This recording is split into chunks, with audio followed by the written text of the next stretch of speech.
This Sunday on Capital Connection, the race against time. Doctors and nurses scramble to scrounge up enough protective gear to stay safe. All of our locations were running low and close to running out. And the record number of unemployment continues to rise in Illinois and across the nation. But people in the gig economy still can't apply for unemployment insurance in Illinois. We asked the Pritzker administration, what's the plan and when will it be in place? And can restaurants survive this extended period without customers? A former restaurant owner and current state Republican lawmaker Mike Murphy joins us. Definitely a challenge. You know, some of them are trying to survive with drive up and carry out, curbside pickup. We attempt to count the cost as economists and professors put together a study examining the crater the coronavirus put in the Illinois state budget. In the worst case scenario, you're talking about $8 billion in lost revenue. It's all coming up on Capital Connection. From the Illinois State Capitol Rotunda, Capitol Bureau Chief Mark Maxwell is asking the tough questions. This is Capital Connection. Welcome to Capital Connection. I'm Mark Maxwell reporting from the Illinois State House on this Sunday, April 12. Happy Easter and happy Passover to those of you celebrating. Thank you for joining us. Advances in the medical community and progress in the state's effort to procure and buy up enough personal protective equipment to protect our doctors and nurses has Governor Pritzker and Illinois Department of Public Health Director Dr. Ngozi Ezike seeing signs of optimism in our future as the state continues its battle against the coronavirus. Our rate of rise is looking less and less exponential. That indicates to us that we are, in fact, bending the curve. Antibody tests will play a critical role in the fight against COVID-19 by helping with identification of people who have actually overcome an infection and have developed the immune response. If you've had COVID-19, there is a high likelihood that you are immune from getting it again. Unless it mutates or there's some other development of it. There absolutely is still the risk of someone, even if they were personally immune, of them touching the virus, transferring it to another surface where somebody could pick up. So the donning of gloves would absolutely still be necessary. This will help us going forward with the restarting of the economy. No matter how much is beyond our control, the buck stops with me, and we are still not where we need to be on the testing front. Joining us now is Illinois Deputy Governor Christian Mitchell from the Thompson Center, the governor's office building. Can you provide an update on the state's effort to go out and buy this personal protective equipment, these gloves, these masks, gowns, and face shields that doctors and nurses need? Has that process, as chaotic as it has been, is it improving? Is there any sign that it's becoming easier for the state to track down these important pieces of equipment to help protect doctors and nurses? Well, I think we've been successful in doing some of that work, and I think it speaks to the really, really good team we have here with Central Management Services, the Illinois Emergency Management Agency, and our Department of Public Health, and the strike team we've been able to put together. But to your question of whether it's gotten easier, the answer to that question is most certainly no.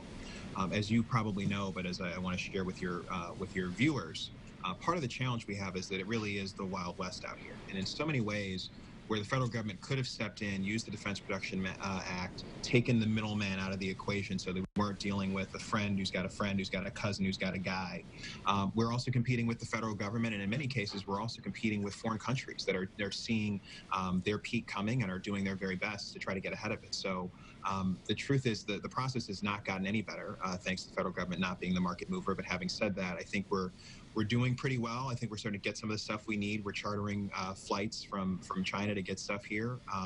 It's been difficult. We've talked about how the president's reticence to use the Defense Production Act has created chaos in chasing down the supply. But is it also ratcheting up the cost, and by how much? Yes, so absolutely, you are seeing massive price spikes and price gouging. You know, normally in N95, I'm told, I'm not an expert on this, but I'm told it's about $1.50, maybe $2 a mask. You're seeing prices, if you're lucky, in the $4 to $5 range, and in many cases as high as $8, $10, $12. If you look at ventilators, for example, a low-end unit, one that is non-invasive but can still do important work, it's going to cost you, let's call it $13,000, $14,000.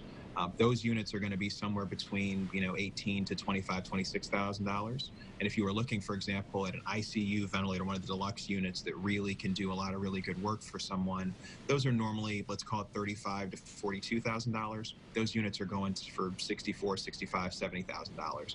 And that's the market we're fighting in. And the question is, do you try to wait for the market to return to normal? Well, no, you don't have time. So you end up paying a premium because, if you don't, you're going to lose life that you otherwise could have saved. You mentioned the Wild West. I mean, people are literally getting in their cars, driving across the state with checks in hand just to procure this box of shipment.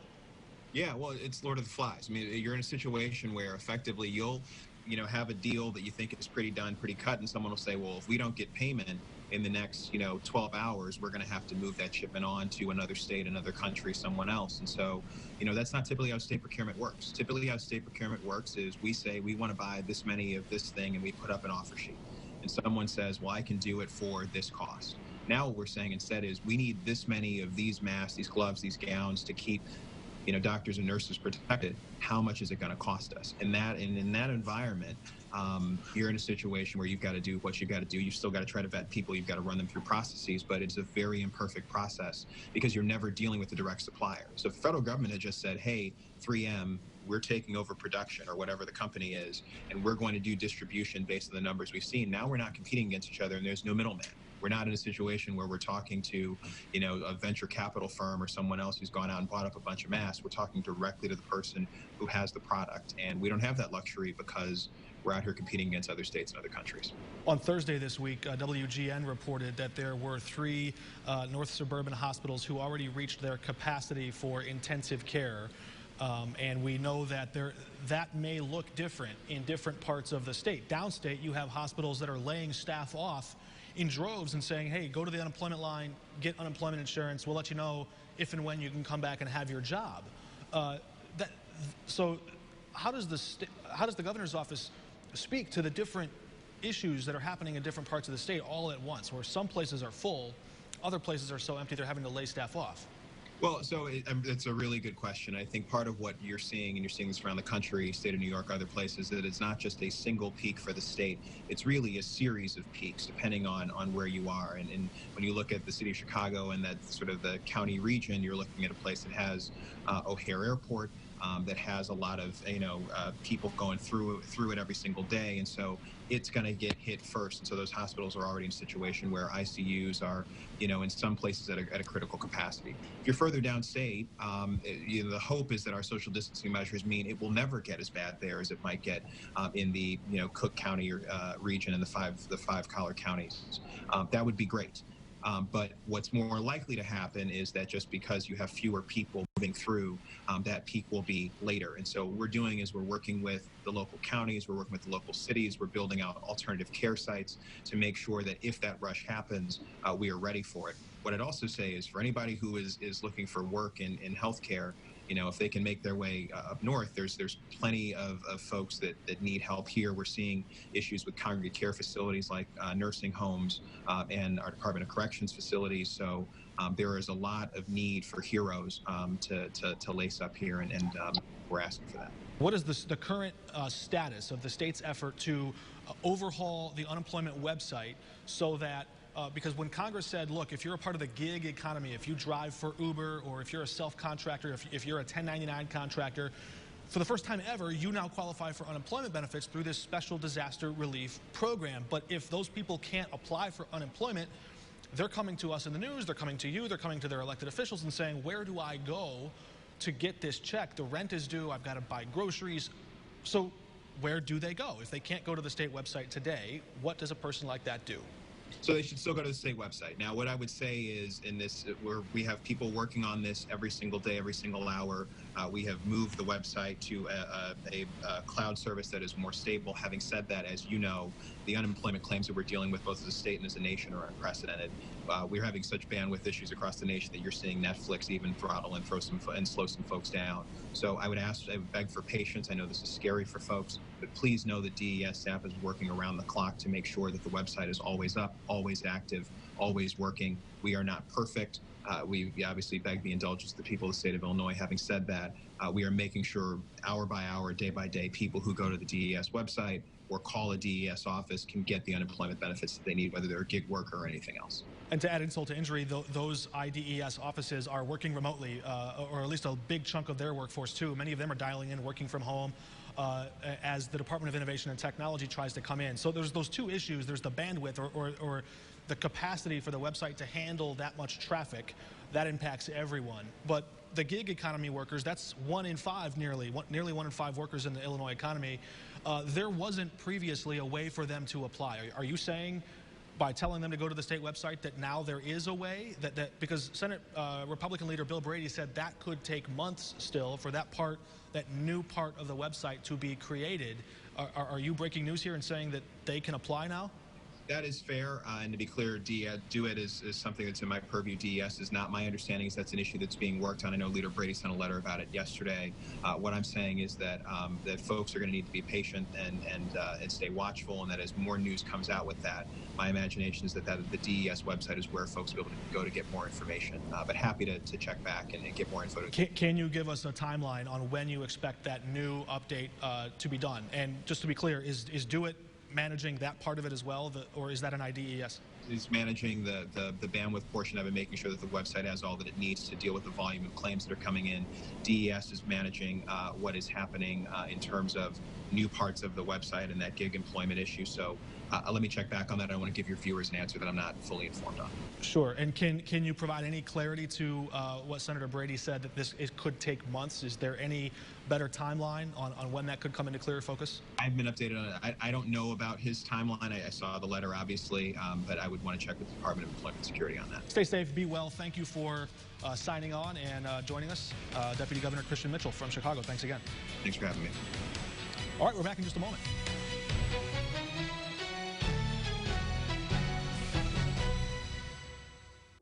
You're watching Capital Connection from the Illinois State Capitol. Welcome back. We're joined now remotely by House Republican Mike Murphy. He joins us from his home office in Springfield. Representative, good to have you with us. Great to be here, Mark. Thanks for having me on. Before your time as an elected official in Springfield, you owned and operated the restaurant Charlie Parker's in Springfield, and that was your business. That was your lifeblood, your life's work there. First of all, I expect that you probably keep in touch with other restaurant owners. Bars and restaurants are some of the very first businesses to really feel the economic pinch of this public health crisis. How much longer can restaurants survive without customers? It's definitely a challenge. You know, some of them are trying to survive with drive up and carry out and curbside pickup, and you can come in to some degree and pick up and carry out.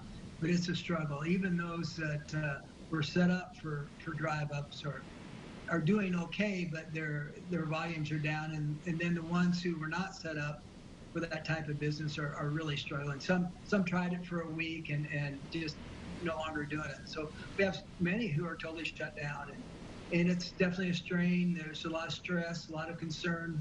I talk to them almost on a daily basis. I have a group that I text with and send them out information on when new programs come up, and just to talk and see how they're doing. But there's a lot of concern out there for sure. There's concern. There's also some looking for solutions. You mentioned there are many of these, not only restaurants or bars, but there are other types of businesses that are trying to find creative ways, safe ways to conduct essential business while the state and the governor's office still grapples with this public health crisis. Are there any safe recommendations or good practice, best practices that you've seen from some in the restaurant industry as they try to, for example, some bars have asked local officials to relax some of their fees, to relax some of their practices so that they can sell some of their items in bulk. Are there any ideas like that you as a former restaurant owner or you as a current elected official could support that might throw a lifeline to some of these businesses? I'm looking for all kinds of ways to help this industry get back on its feet. One thing is the curve starts flattening out. I hope we would start opening up these. And one of the suggestions I've made, maybe not at the 100% capacity that they could have, but maybe at 50% and have every other table. So there's still social distancing going on, and different ways to promote this industry to get back on its feet, because it is definitely struggling right now. Not only the business owners, but we have unbelievable amount of people out of work. The restaurant industry is a major employer in the state of Illinois and throughout the country. And we have a lot of people who are missing their weekly paycheck and tips, and it's just a struggle. Yeah, and for people like that, we heard from Deputy Governor Kriz Mitchell, and the state is trying to grapple with its unemployment website. What are you telling constituents who come to you and say, I'm having a hard time logging on for unemployment, or maybe they're a gig economy worker who doesn't have that classification available to them yet?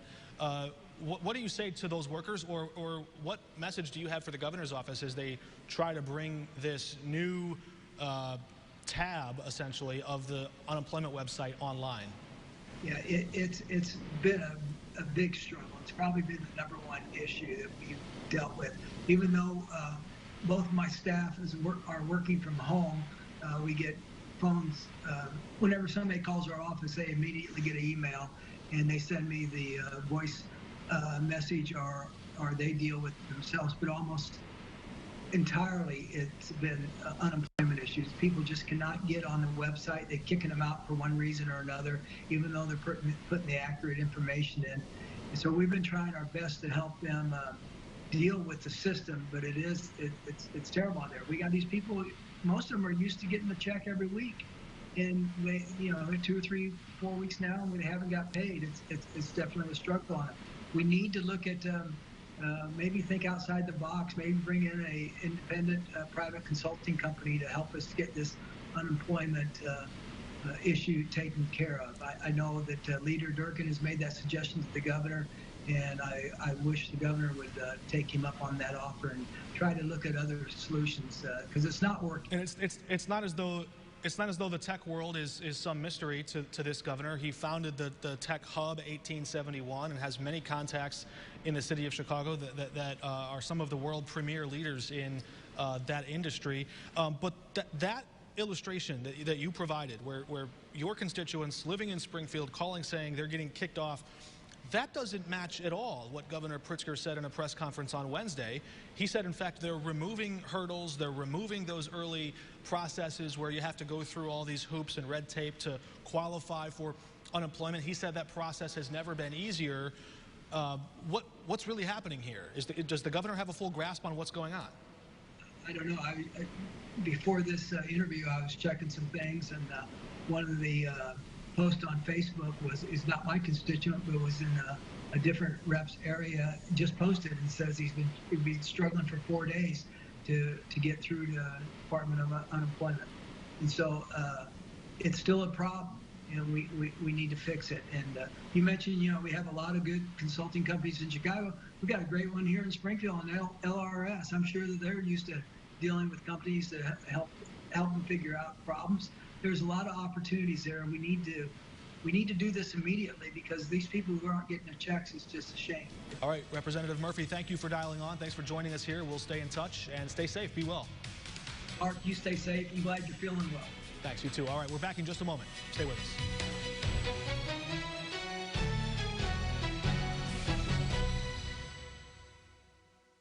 You're watching Capital Connection from the Illinois State Capitol. We're getting our first look at the toll the coronavirus could take on the Illinois economy, not just in the short term, but also in the years to come, especially around how much the state budget could be hurting. Joining us now is Professor Ken Kriz from the University of Illinois Springfield, the professor of public administration, also the director of the Institute for Illinois Public Finance. Professor Kriz, good to have you with us. Thanks for joining us. Thanks, Mark. Glad to be here. How bad is it? Well, it's going to get pretty bad. Even in the low severity pandemic, which, if you ask me, we've already kind of gone past. Even in the low severity pandemic, you're talking about, if we have a quick recession and a strong recovery, what we call a V-shaped recovery, you're talking about the state losing over the course of the next 2 years about $4 billion in revenue, a little over $4 billion. Over the course of 2 calendar years.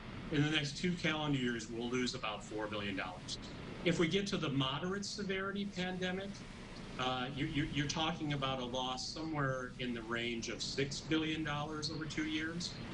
And then in the In the worst case scenario, you're talking about $8 billion in lost revenue, and that's just in the big three. That's just in income tax, individual income tax, corporate income tax, and sales tax. That basically eats up all of Governor Pritzker's proposed progressive or graduated income tax. He was looking to bring in about an extra $3 to $3.5 billion a year by taxing people who make north of $250,000 a year at a higher income tax rate. That money, all that extra money that he wanted to spend on other projects, you're saying that hole just got completely wiped out?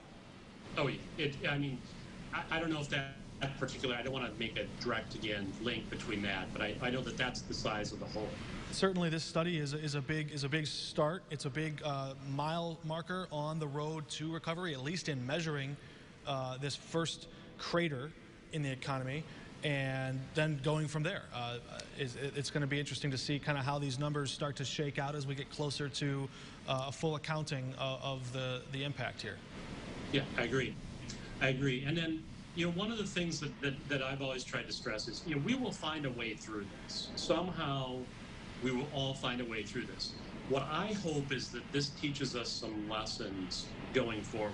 Professor Kriz, a lot of interesting information. The universe of information is growing larger as we speak, as we're all looking for new ways to measure this crisis. But thank you for signing on. Thanks for joining us, and we look forward to keeping in touch as we move forward. Stay safe.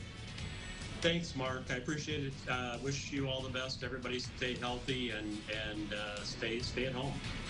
All right, we're back in just a moment.